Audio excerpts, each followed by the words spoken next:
Hey there, everybody. Thank you for joining us on the Political Deep Dive this evening. Tonight, it is just me. So, we're going to be talking about Iran. But before we dive deep into Iran, and I'll try and pack as much history and current events into this hour as possible. I do want to talk about a couple of things. First off, we've got the 50th anniversary that's coming up. I'm sorry, this is the regional affiliate training. So go to mylp.org for the 2021 Regional and Affiliate Campaign Training Initiative. Find the training that is in your local area and sign up. It teaches you how to become a someone who can run a campaign, be a candidate, also to run an affiliate. So we need help in all of those areas. So it's a great chance for you to get in training, get know what to do when you're running an affiliate or running a campaign. So and you get certified, and we'll have future trainings to build on those certifications. So I highly recommend it. Go to that website and check it out. If you have any questions, reach out to Michelle McCutcheon or Kara Schultz and talk about it. They'll be happy to talk to you about it. The other event is our 50th anniversary. Let me get this one off. There we go. 50th anniversary is in Denver, Colorado. So 50.lp.org, or you can go to lp.org/50. Either one will get you to the same place, and you can register to come hang out with us in Denver at the end of August. August 27th, 28th, I believe, are the dates. I'd love to see you there. Come hang out with us as we celebrate 50 years of the Libertarian Party. So, without further ado, let's. I did want to mention a couple of things. We lost a lot of good people this week. Um, two former presidential candidates, and I know that there's some other people that if you feel free to drop their names in there, and I'll be happy to honor them. There's the gentleman in Colorado whose name escapes me right now, who helped police by shooting an attacker and was subsequently shot by the police. Again, his name escapes me right now. If anybody can drop that in the comments, I'll be happy to relay that. We also lost John McAfee this week. Uh, you know, Regardless what you felt about how he lived his life and or whether you hated McAfee antivirus or what, he was a great uh, example in outside the box thinking and living your life as you see fit. It was very sad in the manner in which he had passed on.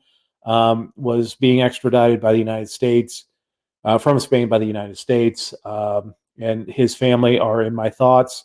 Also today, 2008 presidential candidate for the LP nomination, Mike Gravel, former, I think it was Colorado senator um, or rep. He was the one who read the Pentagon Papers into the congressional record. Um, he ran for the U.S. or for the Libertarian Party nomination in 2008. He passed away. He was 91 years old. More on the left side of the libertarian spectrum, but he was a great thinker and brought a lot of good ideas to the fore, to the debate, and we've lost some real heavy hitters that have influenced LP politics over the years, and I'm it's a sad thing, and the let their memories be a blessing, and may they rest in peace, rest in power, and till we see them again. Anyway, all right, let's talk Iran. And again, this is a interactive show, so if you have any questions or anything as I present this information, let me give you a little bit of my background. Um, oh yes, John Hurley was the Good Samaritan who was killed in Denver, helping out the police. Police officer had been shot and killed. He ran to the sound of gunfire, engaged the suspect, and killed him. Wherein the police responding killed Mr. Hurley. Um, it's they haven't really officially. I don't think they've officially released that they've killed him, but pretty much it is common knowledge that it was the police that killed him. So very sad situation. Rest in power, Mr. Hurley. Um, and thoughts to his family and friends. But it's been a tough week in the LP family, and those people should definitely be honored for their service and their lives that they lived. So. Um, Let me give you a little bit of my background, why I'm doing a solo presentation on Iran and the United States. Um, Anybody who followed my show before I came to LPTV know that I did a two separate podcasts on Iran and U.S. history, and every once in a while I like to revisit this subject, especially when new things happen. And there's been a few things that have happened over the last few weeks, including the presidential election and a seizure of a ton of Iranian media sites by the United States government. But I want to give everyone a background of, why do we have a bad relationship with Iran? I know that there's some people who have little knowledge about Operation Ajax and the history between you know uh, the Iran hostage situations, the hostages in the Middle East in the 80s, and things that have gone on since then. But it's good to have a good total view of this whole situation. I'm a frequent critic of U.S. foreign policy, and I see the same mistakes being, that happen in Iran being propagated all over the Middle East, and we should point those out when we see them. So. Anyway, let me go ahead and share my screen. This is going to feel kind of like a college lecture because I'm doing a PowerPoint here. Apologies. This is really just going to keep me on track. But let's get back in the screen here. All right. United States and Iran. It is the constant conflict. We've been in conflict with Iran, direct conflict since 1953. And we've had friendly relations. We were, some of the best of friends with Iran for a long time.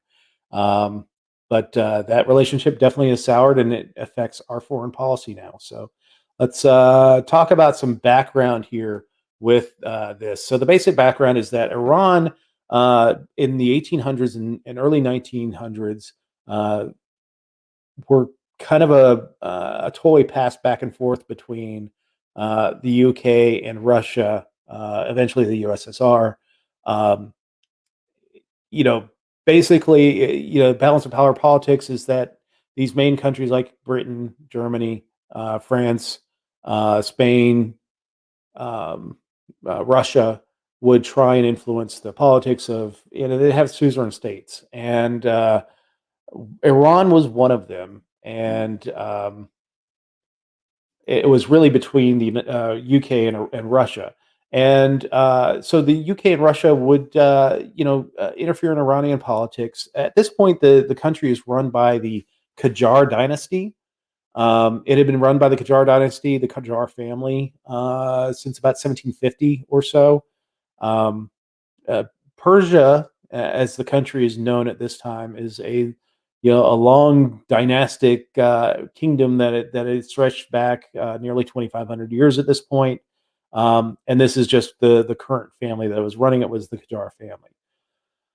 In 1900, they signed a concession with William Darcy, and which basically gives him all the mineral rights in this large portion of Iran to go seek out fortune. And they discover oil in 1906. Now, oil's not a huge thing in 1906. We're starting to get the car industry going. The airplanes are very nascent state at this point. Industrialization is going full throttle, but oil is not as big as it is now, of course.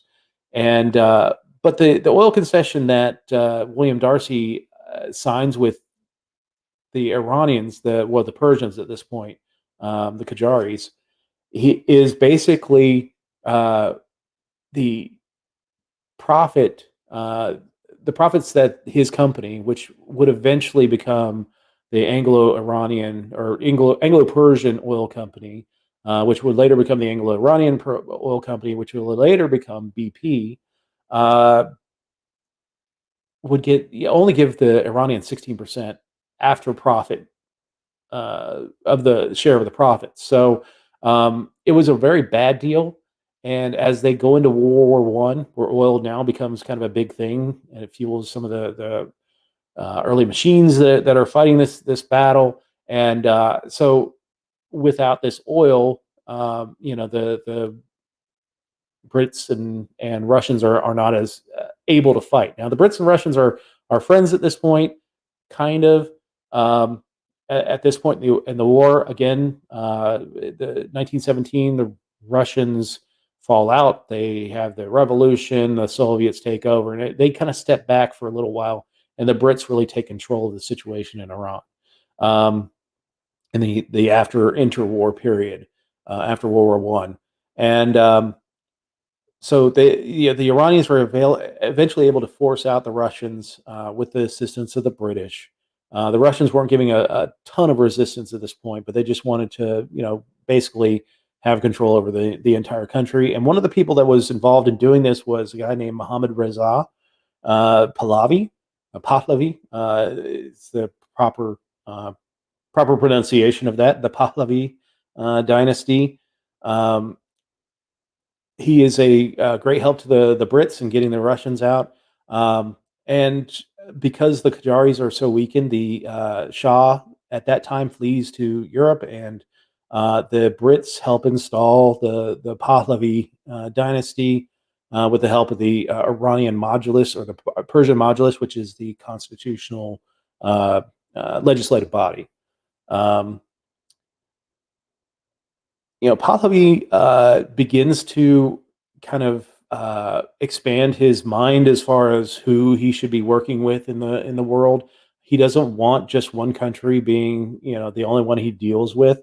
So he begins to look around and finds a country that is starting to, early 30s, starting to come up, starting to throw around some cash, starting to look to become bigger players in the international community. And he finds the Germans. Germans are starting to really ramp up their industrial production.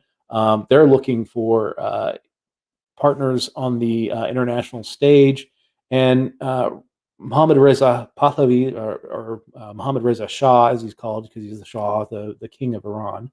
Um, he begins to cozy up to the Germans, thinking that if I can diversify, who's backing me, I can diversify some of the money that I'm getting in for different things, then I'm not going to be so subject to the whims of the Brits or the Russians or whoever. Um, he renames the country to from Persia on the international stage. He makes the announcement that from now on we're going to be called Iran, which is land of the Aryans. Now, if we had social media back then, and Iran's Facebook page or Persia's Facebook page said change name to Iran, there would be a thumbs up below that, and it would say Adolf Hitler likes this. Because that Iran or Germany is all about the pure Aryan stock, and it really feeds into their thing. They think, we should completely we should completely get into cahoots with each other, because we love Aryans. You guys are the Aryans, so let's do this. It's a growing concern as we go into the late 30s, as war ramps up. World War II, early 1940s, the Russians and the Brits move to depose Reza Shah. I'm sorry, I've been calling him Mohammad Reza. It's Reza Shah, Reza Pahlavi. He is deposed in favor of his son, who's like 21 years old at this point. Mohammad Reza Shah, Mohammad Reza Pahlavi, is installed as the new Shah. His father is deposed. He first goes to like Egypt, and he goes to South Africa, goes to the island of Mauritius for a while, and eventually dies in South Africa as the war winds down. And it feeds into some resentment between Mohammad Reza Shah and the Brits, which we'll see as we go on past the war period. As we go into the late 40s, there is more agitation about the bad oil deal that Reza Shah had brokered with the Brits, the renegotiation. And one of the things that really, and this is kind of one of the big flashpoints for U.S. and Iranian relations is that up until this point, the relations between Iran and the United States were very friendly and very the United States really kind of took a hands-off approach with Iran. Um, in 1951, Mohammad Mossadegh ran for prime minister, and because the Shah himself was kind of seen as a weak leader because he was put into place by the Brits, he had survived a couple of assassination attempts. He's still relatively young, early 30s at this point. Mohammad Mossadegh runs for prime minister of Iran and wins. And his main theme, as he was a socialist, he ran on nationalizing the oil. He said that Britain's deal with Iran was a bad deal. They weren't getting enough money, and it was a bad deal. Especially compared to what the United States negotiated with the Saudis, which was a complete 50-50 split. The Iranians were just getting a base amount of money each year from the Brits. So 3 days into his reign as prime minister, he nationalizes the oil. Initially, the Shah is okay with this. Again, he's not really powerful at this point, and so he goes along with this. The British are incensed, as I'm sure you would be if somebody took your stuff. Um, uh, the British had invested tons of money into infrastructure and really just to benefit BP, or the Anglo-Iranian oil company at this point. Um, but they're trying to get the United States to back them in an intervention. The power dynamic internationally has shifted. Right now, at this point, you don't make a move without the United States. So the Brits reach out to the Truman administration. They're like, "Hey, this can't stand." They nationalize the oil. We want you to get involved. Well, at this point, the Truman administration is already involved in Korea. This is when the Russians and the Chinese really start getting into the nuke game. And so they've got bigger fish to fry. So he turns the Brits down, and flatly refused to provide any material support to the Brits. So they cool their heels for a couple of years. They pulled out all of their workers. Now the way they set up the oil in Iran, all of the engineers, the technical experts were all Brits or expats. The real dirty roughneck jobs were left for local Iranians at uh, very low pay. So when they left, oil grinds to a halt in Iran. There's no oil being dragged out of the ground, and so we're um, you know Iran's hurting. Britain has lost a major supply of oil, and so there's this still stays in the back of their mind for 2 years. What changes is in 52, Eisenhower's elected. He takes office in January of 53. Um, Eisenhower's elected, and the UK go back to the United States, and they sell this as, you know, Mossadegh's a socialist, but he's getting cozy with this group called the Two-Day Party. The Two-Day Party is kind of a radical socialist communist group in Iran. They've been involved in assassination attempts with the Iranian, with Mohammad Reza Shah, and they're a banned organization. So they're able to sell this as to get the United States to back an intervention into Iran because of the Red Scare. If you look at a map of Iran, on the northern border are the former Soviet satellite states of Azerbaijan, and so there's direct access between uh, Iran and the Soviet Union. So it becomes a big selling point for the Brits to get the United States involved. So they launched this thing. United States intelligence and British intelligence launch Operation Ajax, and it's basically to get Mohammad Mossadegh out of power. And initially, it really is just a bad operation. It doesn't really work that well. But Mohammad Mossadegh uh, also plays into the hands of the United States. He angers the Ayatollahs because he's a secularist. He doesn't want religion in government, and he angers the Bazaris by wanting greater taxes and not delivering on a lot of his campaign promises. And then, as those constituents within his group start to fall away, um, it yeah. And Judith, thank you. If you have any questions, please feel free to drop a question. But as his constituents begin to fall away, um, he embraces the Two Day Party, the Two Day Radicals, and it becomes so untenable that he actually dissolves the parliament in 1953, angering the Shah at this point. The Shah dismisses Mossadegh. Um, and Mossadegh was like, whatever, do your thing. I don't care what you say. I'm going to stay in power. And the Shah, who is weak, doesn't really have anybody backing him. Not the Brits, because he's angry with the Brits. U.S. really hasn't gotten involved yet overly, so he flees. He freaks out and he's like, yeah, this ain't working. So he gets out of Iran, goes to Europe, starts hitting the ski slopes and doing the thing. Um, and the U.S. in response, they were actually about to pull out and just say, okay, we're just going to deal with Mossadegh. But Kermit Roosevelt, grandson of Teddy, says, no, we're gonna do this. So they double down. They spend $100,000 into uh, buying basically street gangs in Tehran to beat up two-day radicals, to start riots in downtown Tehran. They were able to convince the military to intervene. They arrest Mohammad Mossadegh and bring him. He's put under house arrest. He's not summarily killed like most U.S. interventions. He's allowed to live the rest of his life in home confinement, essentially.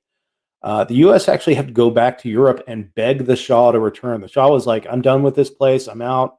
And so they're like, "No, no, we really got rid of Mossadegh. Come on back. Come take power. We're behind you now."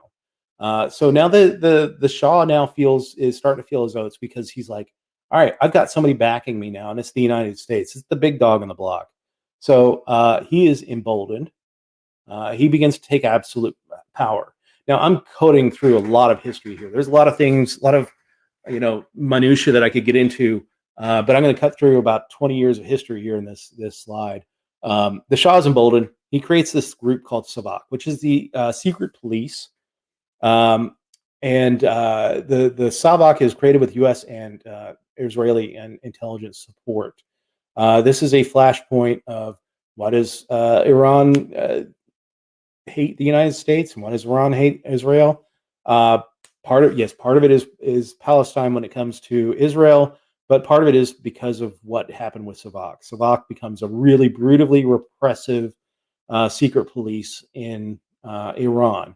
The U.S.'s role in creating Savak, another famous name that people might recognize as H. Norman Schwarzkopf, was involved very early. Now, it was not the Gulf War general. It is his father, who spent a lot of his years in the early CIA and was very instrumental in creating Savak. Savak would jail a lot of distance. A lot of political opponents started getting thrown in jail. One of those opponents in the early 60s was a man named Ruhollah Khomeini. And everyone will recognize that name if you've paid attention to anything in politics or anything with Iran. The Ayatollah Ruhollah Khomeini was a cleric in Qom.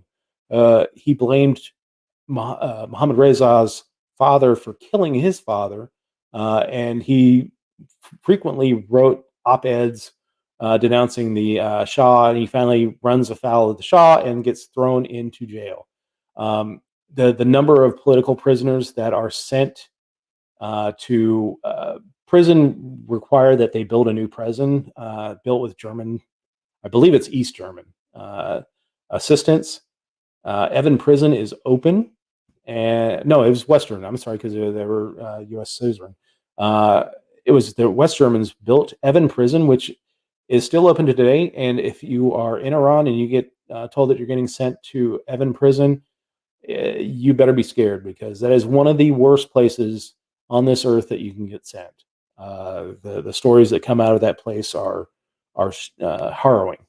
Um, and not only is he throwing distance in jail, and a ton of them, not only from the clerical side, but from the bazaris and the students. Anyone who speaks out against the Shah's rule gets thrown into prison. Um, he's also lavishly spending on the military. The United States is giving him all kinds of credits to. Uh, yeah, we'll talk about Khomeini's damage as he gets free. Um, uh, but the United States gives them military credits to buy, U.S. Surplus military stock and actual brand new weapons, brand new fighter jets. The Iranian military grows to the fifth largest in the world during the late '60s, early '70s, just on spending largesse, and we'll talk about some of that money later on as well. Um, but yeah, for a nation stuck in where they're at, to grow their military to the fifth largest in the world, they want to be that dominant regional hegemon. And the United States was kind of okay with it at this point. The other thing that he started spending on was the kind of the accoutrements of being a Shah, the kingly stuff. In 1971, they had the 2500th anniversary of the Persian Empire at Persepolis. Now, Persepolis is a ruin. It's not a city. It's basically ruins of a the former capital of the kingdom. Um, they decided to have a party in the desert. It's a 3-day party. This is not the fire festival. It is actually very successful, but they spent a ton of money on this festival, on this party. Um, Estimates were that the United States estimates they spent between 100 million and $652 million, and that's the U.S. estimate. I believe the French estimate, which says that it was triple that, because the French were actually the ones catering the event, building the tents. They built a tent city in the middle of the desert. There was, and it was not used after that. It was just built for this 3-day 3-day party. There was alcohol involved, which angered the cleric side. Um, you know, the finest French food, just the opulence. That it was the largest gathering of royalty in history.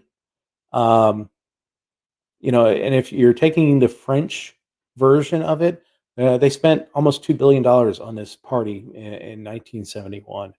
Um, the who's who of international leaders were there. Again, just a ton of royalty. Basically, if you're royalty, you're going to be there. Spiro Agnew represented the United States. The I think Brezhnev did show up for the Russians or the Soviet Union at that point. But yeah, it was a massive thing for 3 days. 3 days, while the rest of the country was in abject poverty.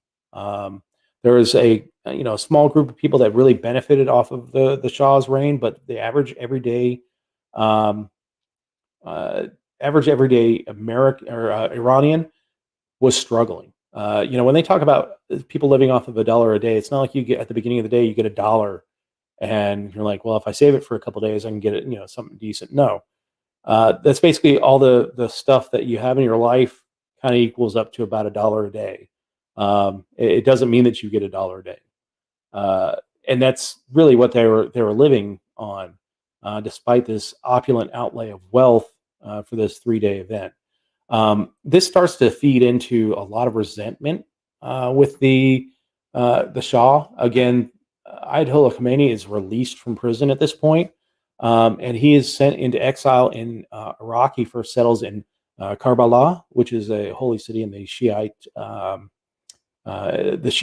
faith. And we can talk a little bit about Iran being a Shiite country versus most of the Middle East are Sunni countries, the Saudis, the Emiratis, the Jordanians. For the most part, those kind of and part of Iraq are Sunni countries. The majority of Muslims are Sunni. Iran, Lebanon has a large Shiite population. Syria and Yemen have large Shiite populations. But still, the Sunnis are dominant in the region. But Iran wants to be kind of that uh, big hegemon when it comes to those uh, Shiite people. So, Ayatollah Khomeini is starting to issue these tapes. Uh, in the Muslim calendar, Friday is when Muslims gather at the mosque to engage in prayers, and there's a sermon by the imam. And generally, in the Shiite faith, do tend to be political. There's not really a separation between, religion and politics in the Middle East. And what Khomeini was doing was he was recording these tapes, and they get distributed by phone. People would hold up phones to tape recorders and tape the messages, and they were distributed. So Friday prayers basically became this big talking thing for the Ayatollah Khomeini. It's basically, he was doing kind of Clubhouse before Clubhouse.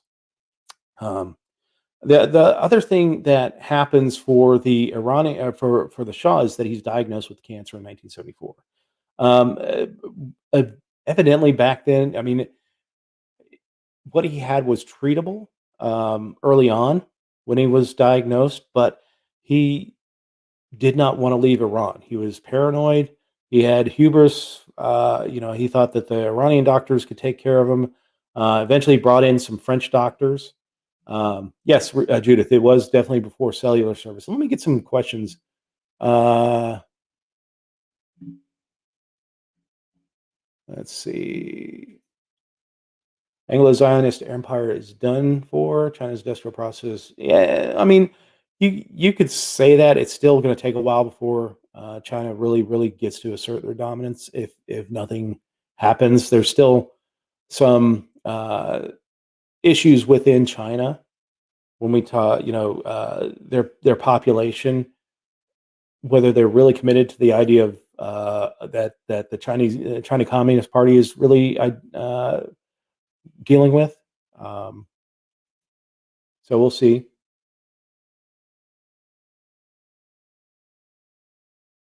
Okay, I don't have to. Yeah, thanks. I've studied Iran for about 40 years, but that's cool. But anyway, yes, this was before cellular service. So, he was doing this over landlines, getting these tapes distributed to the Iranian people through the clergy. Again, the Shah's diagnosed with cancer. Hubris prevents him from getting treatment. It starts with Iranian doctors. Eventually, they bring in French doctors, two French doctors, to help treat him at his Black Sea home, kind of the secondary castle for or uh, what is I guess the castle for the king. But you know, he gets really sick because he just doesn't get the right treatment. He doesn't go to, uh, you know, eventually he does go into the United States. He does go into France, and but by that time it's way too late. And we'll get to that in a moment. The economic and political situation began to deteriorate. Two big events happened during this period that really inflamed the Iranian people against the monarch. Uh, First is one is the Abadan theater fire. There's a packed movie theater that somebody locked the doors and set it on fire, and that was blamed on the Shah's people. Although it seems more of a move that the clerics would have done to anger the people. But yeah, it was blamed on the Shah. People started to get into the streets and angrily call for the Shah's removal, which is unheard of. This hadn't happened, but the people start to turn on the Shah. The second thing is Black Friday in September of '78. There's hundreds of people shot in the streets in a square in Tehran, and again, this further angers people, and more people start coming out into the streets. Um, Towards the end of 78, the Shah is invited to Washington to the New Year's Day celebration or New Year's Eve celebration with the president, President Carter. He does accept it because he thinks this will boost his image at home. Uh, Jimmy Carter is famous. Jimmy Carter, when he ran, was really big on the idea of human rights and standing up to people who are bad on human rights. The Shah was very objectively bad on human rights, and so 19 December 31st, 1978, Jimmy Carter is holding up a glass of champagne. I'm sorry, December 31st, 77, is holding up a glass of champagne to the Shah and saying, "Hey, due to the Shah's leadership, Iran is an island of stability in the Middle East. This does not go over well in the United States. It does not go over well in Iran. Again, the use of alcohol angers the clerical side, and the Jimmy Carter catches a lot of flack for toasting the one of the most brutal dictators in the world at this point. So we fast forward into 79, early 79. The conditions continue to deteriorate in Iran, and the Ayatollah, the Ayatollah is making, continuing to make statements about the Shah, continuing to inflame the situation. The Shah is getting sicker and sicker. There was a meeting between Carter and the British Prime Minister, the West German Chancellor, the French President, and missing somebody. But anyway, he meets with these folks. The whole thing, it was at Camp David. They were talking about the situation in Iran. The Shah takes this as he's about to get thrown under the bus by the by his backers, and he, just like with the Operation Ajax, he feels alone and he flees. So he leaves Iran. 6 days later, in February of 1979, the Ayatollah returns to a hero's welcome. Famous little tidbit: when Ayatollah lands in Tehran, the British press kind of gather around him. They're on the plane as it's taxiing to the stairs that'll bring him down, and he the British press are like, "Hey, you're back in Iran for like the first time in about 15 years. What do you feel?" And his response is, "I feel nothing." This kind of tells you what kind of the dude this guy is. He's not a real warm, touchy, feely kind of dude. He's pretty straightforward. Wasn't all about feeling. Wasn't all in his feels at this point when it comes to being in Iran. But he descends the stairs into a car, and he gets like Korean boy band treatment. Like the people are climbing on the car and slapping the hood, and they just want to get a look at this dude. And it's millions of Iranians that have flowed into the streets. Now, this is a period of instability in Iran. He doesn't establish that Islamic Republic until late 79. They kind of consolidate things. Some people are moved out. Some people are eliminated. But he's able to consolidate power and forms the Islamic Republic in December of 79. After this happens, there's rumors that U.S. NATO general has been talking with some of the military leaders in Iran, perhaps about staging a coup. But the students, now remember, these students are the children of the people who went through Mohammad Mossadegh and the overthrow. So they're very keenly aware of, the U.S. overthrowing the elected or the leader of the country leads to 25 years of just brutal repression. So they didn't want that. They go storm the U.S. embassy. First, it was just to tell the United States to lay off. They were throwing stuff at the embassy, but finally they break through the gates and they storm the embassy and they take hostages.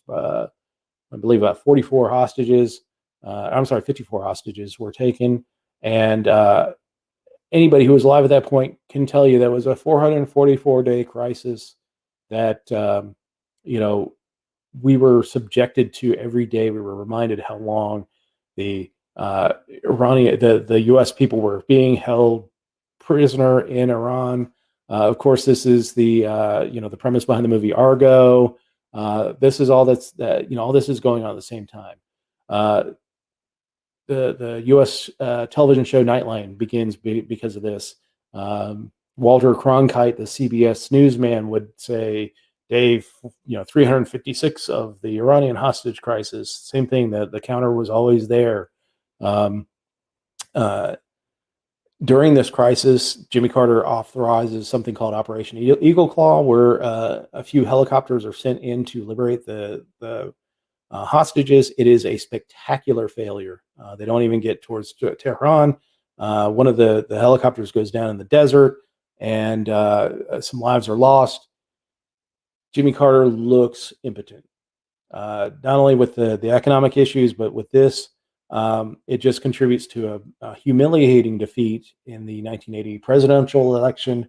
And to give you an idea of how much Iran hated Jimmy Carter, they did not release the hostages until 12 p.m. Eastern Time on January 20th, 1980, or 1981. The moment that Ronald Reagan became president of the United States, that's when they released the hostages to go back to the United States. That's how much they hated Jimmy Carter. They did not want this anything to be given as a victory to Jimmy Carter, because Jimmy Carter had toasted the Shah.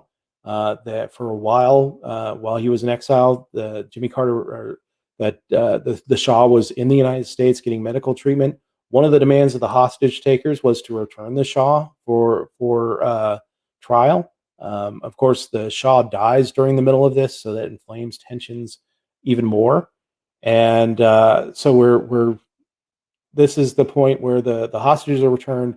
We have a little bit of a kind of a downtime between the United States and Iran, because almost immediately after the hostages are released, Iraq attacks Iran, and Iraq wants a larger port facility to ship their oil from. So they have their sights set on the Abadan region of Iran. So they go into Iran, and this is one of the first many proxy wars um, that are fought between the United States and Iran. Um, this is the big thing here. Uh, uh, we start selling Iraq because they're the enemy of my enemy is my friend. We start selling them weapons, including agricultural stuff that can be made into chemical weapons. Full knowledge of Donald Rumsfeld, that bastard. Um, and those weapons are, a lot of people know that Iraq used chemical weapons on their own people, but they also used chemical weapons extensively in the Iran-Iraq war. Um, and again, this is another flashpoint that Iran really hates. Iranian people are really angry at the United States government over that we sold chemical weapons to Iran or to Iraq, and Saddam Hussein used them on them during this just awful war. So the bitter feud really starts now. Now Iran is kind of like on even footing with the United States. That they're able to do things now. They're not under the United States thumb. So we're starting to see kind of a tit for tat. You know, do this, and then there's retaliation. But we're also seeing some weird collaboration that we'll get into. So, Iran starts providing material support for terror groups like Hezbollah, and those terror groups start taking hostages using the instability of Lebanon, who was going through a civil war at that point. Um, let's see. Yep, the hostages returns in 1980. But yeah, I mean, this was the hostages. Basically, they were taking hostages from students and professors at the American University of Beirut, business leaders that were doing business in Lebanon despite this civil war. They were being taken hostage throughout Beirut. It was a very dangerous time to be in Beirut. Iran was also mining the Persian Gulf shipping lanes to disrupt oil going to the United States. The United States responded by flagging foreign tankers as U.S. ships, basically saying if our ships get hit, we will come after you. Um, the United States increased a lot of their ship traffic in the Persian Gulf, particularly the narrow part called the Straits of Hormuz between the UAE, Oman, and Iran. And uh, during this time, there was a ship called the USS Vincennes that mistook a Iranian air flight number 655 going between Tehran and Tabriz and Dubai for a missile, and they shot it down, and which doesn't make a whole lot of sense. The first time I ever saw a dead body on TV was watching them pluck the poor unfortunate people from this airliner that was shot down out of the water, and it was very very impressionable on me. But I was really beginning to focus on Iran at this point when I was, even a young kid. I was 13, 14 years old at this point. Um, Partially because this was also background to the Iran-Contra affair. Now, the Iran-Contra affair is probably one of the most head-scratching moments in U.S. history. That this country that we hated, and Reagan was famous for saying that we don't deal with Iran, we don't deal with terrorists. But they had a strategic thing that they wanted to do. They wanted to fund this Contra rebels in Nicaragua, and Congress had forbidden them from doing that. And so we're talking about, the money that we decided to sell weapons to Iran to be able to funnel that money to Iraq, or to funnel that money to the Contras so they could buy weapons to fight against the Sandinistas. Um, it doesn't make sense, but then you have to realize that at this point we've fallen out of favor with Saddam Hussein, or at least Saddam has fallen out of favor with us. So we weren't all that broken up about giving the Iranians weapons to fight the Iraqis and letting them blow themselves up. Fortunately, the Iran-Iraq war ends in a complete stalemate. Not one inch of land is gained or lost, although many lives are lost during this thing. Let's move on. Feud continues now. 1989, Ayatollah Khomeini dies, and this turns into a completely wild scene. The funeral is just, people are mourning. The vehicle that the body's being carried in is mobbed. It's transferred to a helicopter. The helicopter lands at the burial place to drop the body off, and people storm the area that they're going to bury the body. The body is ripped out of the wood casket that it's in. The Iranians, the military, pull the body back onto the helicopter, and they dust off again and get away. They announce that they're going to postpone the funeral. Although in Islamic rites, they like to have the body buried the same day, and so they they get the crowd to disperse. They come back with a helicopter, but they hear the helicopter come in, and all the people come back. Again, it's a wild scene. They just basically throw his body in the ground, put a bunch of steel containers on top of it, and then disperse the crowd. But in the aftermath, Ayatollah Ali Khamenei, Khamenei is the proper pronunciation, although you'll probably hear Khamenei as the anglicized pronunciation. He becomes the supreme leader, replacing Khomeini. Khamenei. There's a very distinct difference there, but it does confuse people from time to time. Now, the Iraq invasion of Kuwait in 1990 actually focuses our attention elsewhere for a good period of time. Iran simmered down during this point. They're still giving money to terror groups, but they're not our focus. Iraq becomes our focus. They become our whipping boy in the Middle East. In 97, Mohammed Khatami is a reformist who is elected. To run in Iran as president, you have something called the Guardian Council. And the Guardian Council, um, I'll, I'm most of my sources are books, but we can talk. Send me a message later about sources. But uh, the Iraq invasion of Kuwait shifts our focus, and we see the election of a reformist to run for president in Iran. You have to get past the Guardian Council. The Guardian Council can say yes or no to any candidate running for president. This becomes a little bit interesting as we move along here recently. But they missed the boat on Khatami. They didn't think that he was going to get elected at all, and he gets elected by about 60% of the vote. Um, and during this period of time, there's actually a really good thawing of relations between the United States and Iran. We're exchanging sports teams. We're seeing uh, you know, students are being exchanged between Tehran University and the United States. In fact, I had a professor that spent a year in Iran during this time on a State Department program.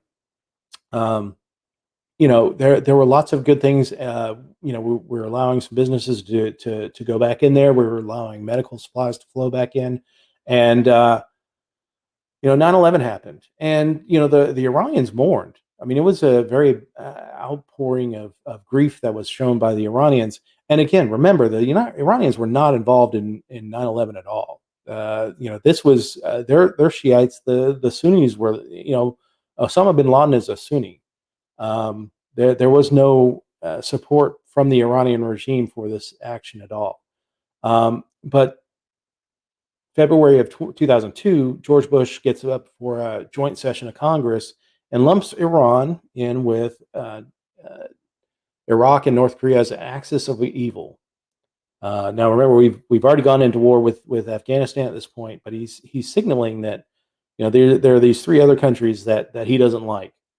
And Iran felt the reformers in Iran felt betrayed because they were yes, Iran was still doing a lot of the Republican Guard. The military was still funneling funds to terrorists, but there were some reforms that were going on, um, and reform doesn't happen overnight. But they felt stabbed in the back. And what happened is that Khatami, is already in his second term, and he can't run for reelection. So Iran elects um, Mahmoud Ahmadinejad. He's a populist mayor of Iran. He's elected president. They increase the uranium enrichment. They, in response, we do some deals to halt the enrichment. Those are broken. Ahmadinejad really just loves being a thorn in the side of President Bush. Basically, because Bush really, insults Iran, especially in that axis of evil thing. As a populist, as a nationalist, he's like, nobody talks bad about my folks. So, he really, he challenges Bush to several debates. They start to engage in a proxy war in Iraq. The Iranians were getting in bed with some Shiite groups in Iraq, and they were attacking U.S. troops. U.S. with troops were doing the same thing with Kurdish troops in the areas of Iran, attacking Iranian interests. Um, but that rhetoric was not really popular at home. Local Iranians were suffering. So in 2009, Ahmadinejad is up for re-election, and by most people's accounts, he probably lost by about 65% of the vote, but it was rigged, and he wins, and there's a green revolution in the streets, and it fails. It fails miserably because the U.S. didn't really get involved with it. So again, the reformists feel betrayed by the United States. It's I mean, to me, I don't know where we could have gotten involved in that outside of funneling weapons. And my criticism of U.S. foreign policy is that we try and meddle too much. So I was disappointed that the Green Revolution failed, but I'm glad that we didn't get involved. Mahmoud Ahmadinejad was very vocal proponent of Iran's nuclear enrichment, and which Iran's nuclear program was actually started by the United States in 1957 through the Atoms for Peace project. So they've had nuclear stuff going on since 1957. Uh, but with the enrichment, the United States and Israel decided to act, and they did the Stuxnet attack. Um, and the Israelis killed a couple of Iranian nuclear physicists. The Stuxnet attack actually took out a good portion of the Iranian nuclear capability, but it also backfired. As a common theme of American foreign policy is blowback, as the Stuxnet attack came back to the United States and took down some hospitals and caused some issues. So, but there was also continued back and forth issues in the Gulf. The Iranians were taking they took at least one British fast boat and an American fast boat at one point. There was continued threats about bombing or putting mines in the Gulf again, but they were able to kind of survive that Mahmoud Ahmadinejad time by getting through. They got through 2013, and he could not run for re-election. And another reformer, but a very moderate reformer with a long history and ties to the regime, Hassan Rouhani, was elected. But he was a reformer and wanted to get better relations with the United States. So they started entering in negotiations in 2014 and created something called the Joint Comprehensive Plan of Action. The key thing about this thing is it was not a treaty. So Barack Obama did not have to take this to the Senate to get ratified. It was an agreement. And in turn for reducing enrichment down to a minuscule non-weapons grade generating amount at 3.6, the United States would remove sanctions and pull sanctions off of specific Iranian leaders. One of the controversies that happened right around the same time was, the Iranians let go four American people who were being held in Evin prison. One of them was a journalist, Jason Rezaian, with I believe the Washington Post. And at the same time, there was a large cash transfer of around $2 billion back to Iran, and people thought that this was a payoff. What the official United States version of this was money that the Shah had spent on weapons that were not delivered, that were being returned to the Iranians, I think, with interest. You can believe what you want to believe with that one, but that's what happened there. Let's see. Judith says, and Americans generally hold anyone from the Middle East responsible. People I knew were afraid to tell they immigrated from there. Instead, most were saying that they're Persian. It's kind of like United States Americans going over into Europe and saying they're Canadian. Yeah, the 2000s were a very tough time. It still are. Trump years were very tough. Let's see. Yes, I should be citing. Yeah, I mean, I could, but that would drag this on much, much, much further. But again, reach out to me if you have questions. I'll be happy to drop you some sources. Let's see. So Trump takes office in 2017, and first thing he does is block travel, and Iran is one of those countries that he blocks travel from. The second thing he does is backs out of the Joint Comprehensive Plan of Action, slaps a bunch of sanctions on Iranian officials, and one of them we'll talk about here in a minute. Tensions escalate. There's the Saudi-Iranian proxy war in Yemen. In fact, the first military intervention that Donald Trump did as president was firing missiles into Yemen, which killed a bunch of kids. But he continued to funnel arms and money to Saudi to continue to fight this proxy war in Yemen. Yemen is still just absolutely devastated. It's still going on, the war there. There were a couple of attacks on tankers in the Persian Gulf. During a visit to Baghdad, the head of the Iranian Republican Guard, Qasem Soleimani, was assassinated by the United States, possibly Israel. Um, Kind of a really kind of messed up attack. It's to take somebody out on their own soil is one thing, but to get them on someone else's soil was a huge black eye for the Iraqis. It caused a lot of international consternation. Iran decides to retaliate by shooting missiles into Iraq, hitting a base there. That there were some U.S. military personnel that were injured. U.S. has never really come straight on what kind of injuries they got from this attack, but also in the shoot down or the shooting of these missiles, the Iranians mistook a outbound. I'm still trying to figure out the math on this. They mistook a outbound jet from Tehran International Airport as a missile coming into Tehran, and shot down the Ukrainian passenger jet. All people, of course, were killed, and we're talking, it becomes a huge international incident because most of the plane had Canadian Iranians on the plane, and they were the Canadians have taken the lead on the investigation, which the results were just released, which found Iran at fault. Surprise, surprise. Now we're talking today. So Joe Biden elected, and I know that some people are probably going to say, no, he wasn't elected, but Joe Biden was elected, and he wants back in the Joint Comprehensive Plan of Action.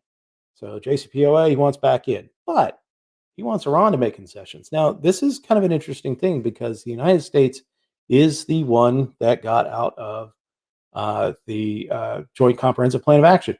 So they want Iran to make concessions before they get back into discussions. Now, I understand, but when we got out of the deal, Iran went back to enriching uranium. Now they're up to about from intelligence sources, they say that they're up to about 60%. I'm not sure what to believe when it comes from intelligence sources, but they're up to 60% enrichment, which is well above weapons grade at this point. Iran wants the sanctions lifted off of their folks. That's a big key thing that they want to get the sanction relief so that they can get things like medicine and stuff into the country, begin dealing with American companies. That was another big thing that they lost from when the JCPOA was abrogated.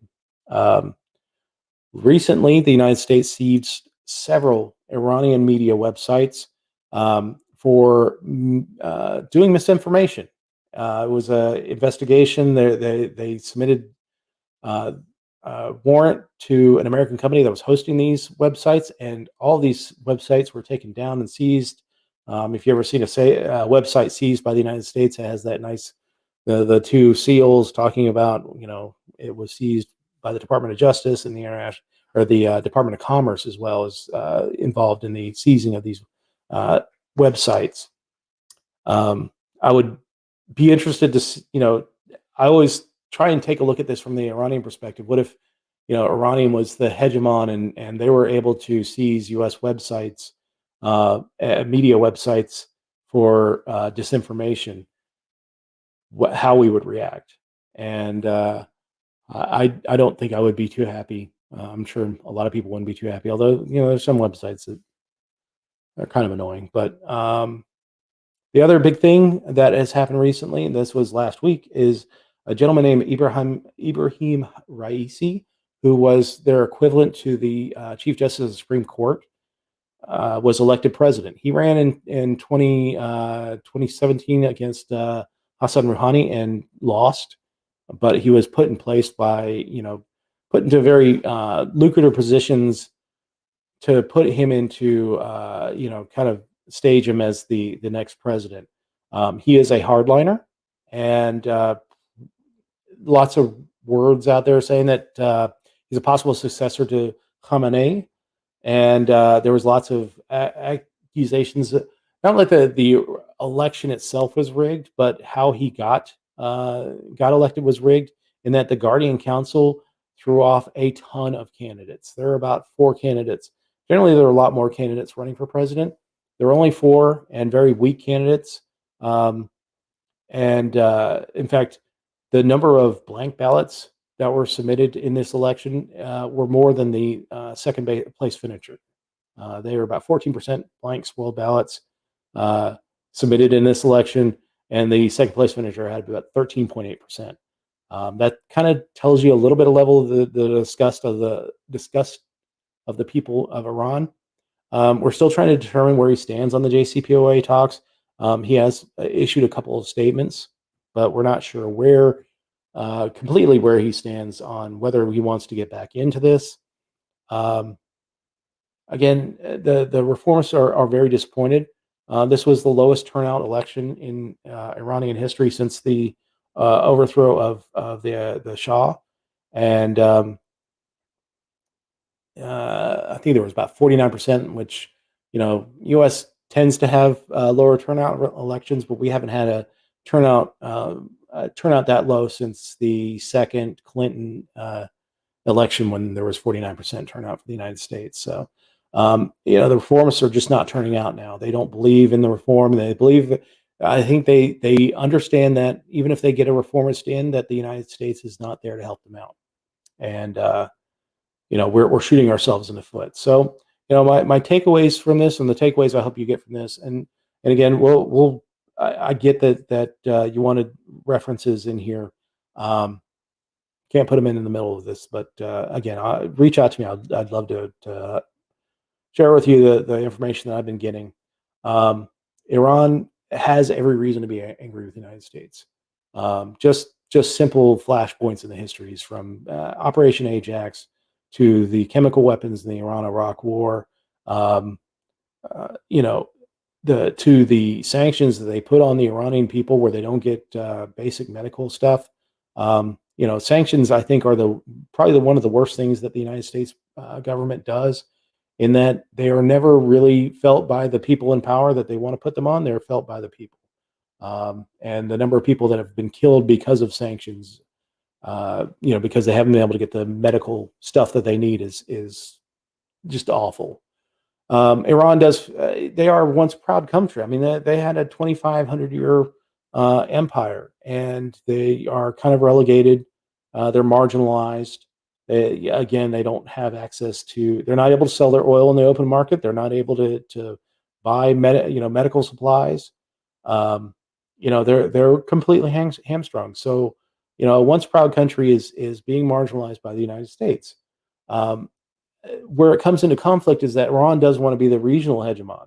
And when the United States is the global hegemon, uh, right or wrong, and I think it's wrong, uh, it's going to always come into conflict because, the U.S. isn't going to want somebody saying, "Hey, man, I run this hood. This is my place." No, uh, that's always going to create conflict with the United States.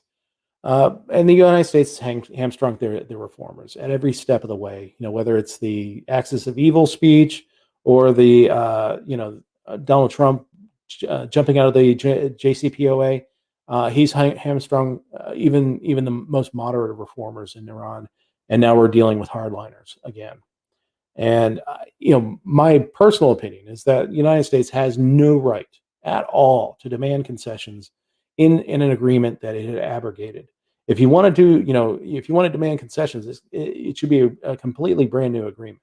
But to get back into an agreement with the Iranians, we have no leg to stand on with this. So anyway, let's talk questions. Anybody have questions of what I've been talking about?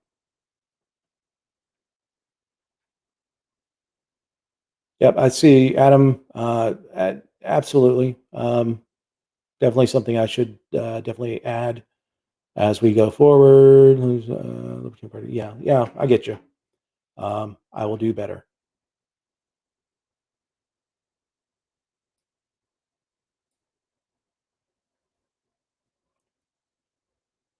Read Hazlitt and stop the Gabor. Okay, thanks.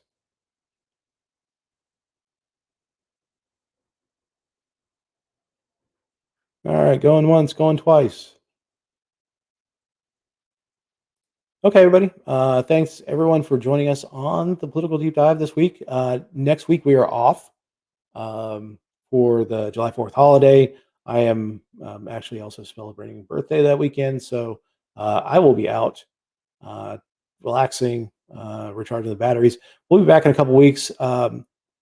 We're going to try and have Anthony Welty on in a couple weeks, although there's a LNC meeting that might take precedence on this channel in a couple weeks. So just stay tuned. I'll be happy to drop out some information for everybody to let them know. Again, remember lp.org /50 for the 50th anniversary, or lp.50.lp.org to get involved in the LP 50th anniversary party. Love to come hang out with you folks. And in the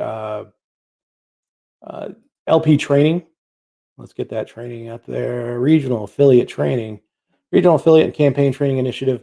Go to that website if you want to get trained and get out there and run campaigns for the LP or run an affiliate for the LP. I'd love to see you in Norfolk if you're in the Region 5 area. If not, love to see you at the 50th. And if not, love to see you at Reno in Memorial Day weekend of 2022. But thanks everyone for joining us tonight. Actually, we got some stuff. There we go. Thanks, Jose Castaneda. Thank you, sir. I really appreciate it. Peterson Jane, thank you. Yes, After Dark. We are going to have an After Dark show in here in about 18 minutes on my personal Facebook, the Political Deep Dive Facebook group, and my personal YouTube page, which is Papaduke, Papaduke. Would love to see you guys come on and join us for that. Tom for 52 says, "Woot!" I agree, absolutely. Tom Queter, thank you, sir, for joining us this evening.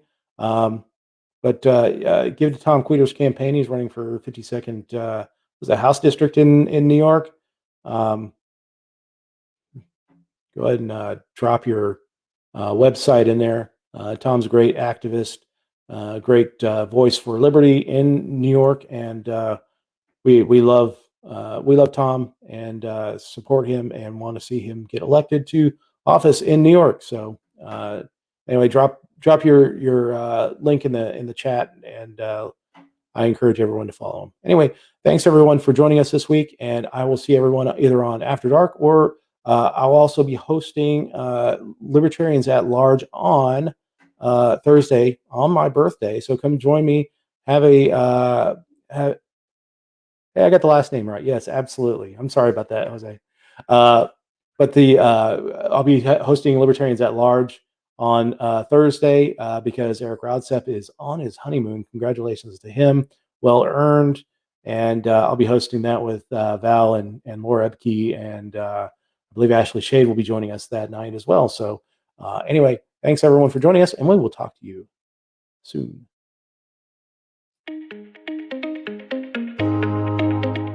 Thank you for joining us on the Political Deep Dive. We air every Sunday night at 8 p.m. Eastern.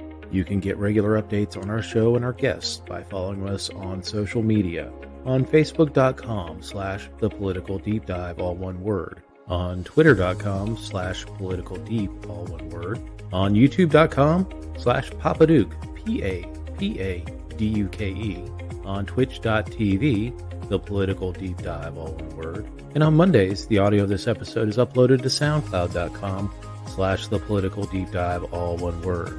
And you can join in on the fun on Instagram.com/ThePoliticalDeepDive, all one word. The best way to support the Liberty Movement is to join the Libertarian Party at lp.org. Give us a like, a share, and a subscribe on whatever platform you're watching from. It helps extend our reach, and we greatly appreciate it. We look forward to seeing you next Sunday night at 8 p.m. Eastern.